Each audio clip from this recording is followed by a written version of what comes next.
महाराष्ट्र सरकारच्या नाकर्तेपणामुळे सर्वोच्च न्यायालयाने ओबीसी समाजाचे राजकीय आरक्षण रद्द केले। त्यामुळे महाराष्ट्र सरकारचा निषेध करण्यासाठी व ओबीसी समाजाचे राजकीय आरक्षण परत मिळवून देण्यासाठी भाजपा महाराष्ट्र प्रदेश व भाजपा ओबीसी मोर्चाच्या वतीने 26 जून रोजी राज्यव्यापी चक्काजाम आंदोलन करण्यात आले। आपले विचार व्यक्त करत भारतीय जनता पार्टी ओबीसी विभागाचे प्रदेश उपाध्यक्ष संजय गाते यांनी म्हटले की वर्तमान राज्य सरकारने योग्य बाजू मांडली असती तर सर्वोच्च न्यायालयाने ओबीसी आरक्षण रद्द केले नसते। या राज्य सरकारने ओबीसी समाजावर जाणून बुजून हेतू परस्पर ही संकटाची वेळ आणली। या सरकारचा नाकर्तेपणाचा आम्ही निषेध करतो। या आंदोलनात ओबीसी मोर्चाचे प्रदेश सरचिटणीस संजय गाते, जिल्हा परिषद उपाध्यक्षा वैशाली एरावार, भाजपा पुलगाव देवडी विधानसभा क्षेत्र प्रमुख दीपक फुलकरी, शीतल गाते, नितीन बडगे, संदीप बोरकुटे, भाजपा नेते जयंत एरावार,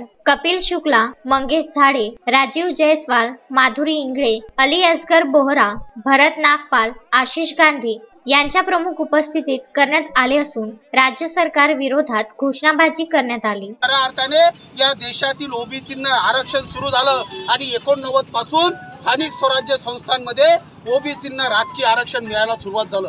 आज 30 वर्षाचा कालावधी लोटून गेला। हे भारतीय जनता पक्षाच्या प्रयत्नातून, व्हीपी सिंगाच्या प्रयत्नातून हे आम्हाला आरक्षण मिळालं होतं। काँग्रेस आणि राष्ट्रवादीचा याचा 1 रुपयाचाही इन्व्हॉल्वमेंट या आरक्षणामध्ये नव्हता। परंतु या काँग्रेसचे रमेश डोंगरे आणि विकास गवळी या काँग्रेसच्या 2 कार्यकर्त्यांनी काँग्रेसच्या हायकमांडच्या सांगण्यावरून यांनी याचिका दाखल केली आणि ओबीसीचं आरक्षण घालवलं। त्यामुळे विजय वडेट्टीवार, नाना पटोले, छगन भुजबळ ओबीसीचे नेते म्हणून मिरवतात। ओबीसीचे नेते म्हणून मिरवत असताना हे स्वतः सरकारमध्ये आहे, हे मोर्चे काढतात। यांना निर्णय करायचा आहे। आताही काही बिघडलं नाही। यांनी ताबडतोब सरकारमधून अध्यादेश काढावा। ओबीसीचं आयोगाचं गठन यांनी 3 मार्चला जे भाजपने आक्रोश आंदोलन केलं त्याच्यानंतर संध्याकाळी यांनी ओबीसी आयोगाची घोषणा केली, त्याचे सदस्य केले, परंतु त्याचं नोटिफिकेशन काढलं नाही। त्या आयोगाला एक सचिव सदस्य दिलेला नाही जो IAS दिला पाहिजे आणि एजन्सी नेमण्याबाबत कुठलीही कारवाई केली नाही।